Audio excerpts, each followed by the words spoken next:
Hello आणि नमस्कार. आज आपण बनवूया मस्तपैकी गव्हाची पिठाचे आणि गुळाचे कपकेक. चला तर बनवूया.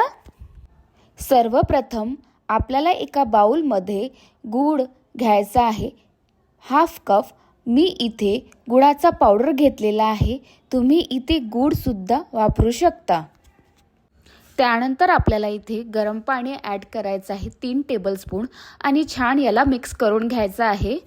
छानपैकी मिक्स करून घेतल्यानंतर आपल्याला इथे हाफ कप ऑइल ॲड करायचं आहे.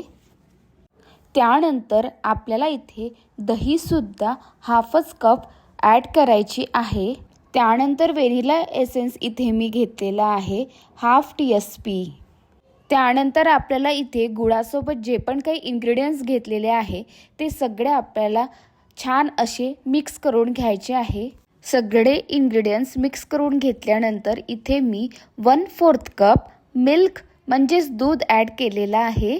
आता दुधाला सुद्धा सगळ्या इन्ग्रेडियंट्स सोबत मिक्स करून घ्यायचे आहे. त्यानंतर आपल्याला सगळं मिक्स करून घेतल्यानंतर 1 कप पीठ घ्यायचं आहे. गव्हाच्या पिठाला छान असं छानून घ्यायचं आहे. त्यासोबतच आपल्याला 1 टीस्पून बेकिंग पावडर आणि हाफ टीस्पून बेकिंग सोडासुद्धा इथे आपल्याला छानून घ्यायचं आहे. सगळं इन्ग्रेडियंट्स छानून घेतल्यानंतर आपल्याला इथे पूर्णपणे इन्ग्रेडियंट्स मिक्स करून घ्यायचं आहे. मला थोडं इथे दूध कमी वाटत होतं तर मी 1/4 कप इथे दूधसुद्धा ॲड केलेलं आहे.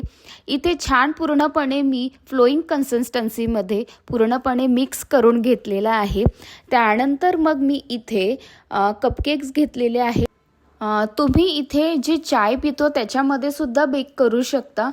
पूर्णपणे मी इथे कपकेक्स रेडी करून घेतलेले आहे. त्यानंतर मी इथे पिस्ता आणि बदामची गार्निशिंग केलेली आहे. चॉप्ड करून घेतलेले आहे पिस्ता आणि बदाम. त्यानंतर इथे मी 10 मिनटं हे गंज प्रीहीट करून घेतलेलं आहे.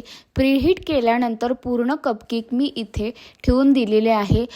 मला इथे साधारणपणे 7 कपकेक मी तयार करून घेतलेले आहे बॅटर. या बॅटरप्रमाणे तुम्ही इथे 7 कपकेक्स रेडी करू शकता.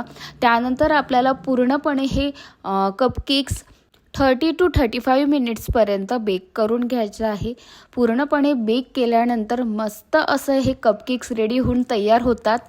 जर तुम्हाला मैदा नसेल खायचा तर तुम्ही हे गव्हाच्या पिठाचे सुद्धा कपकेक म्हणून तयार करू शकता आणि आपले कपकेक्स एन्जॉय करू शकता. तुम्ही पण बनवा आणि माझ्या चॅनलला लाईक, शेअर आणि सबस्क्राईब नक्की करा. जर फेसबुकवर बघत असाल तर माझ्या फेसबुकच्या पेजला फॉलो नक्की करा. थँक्यू.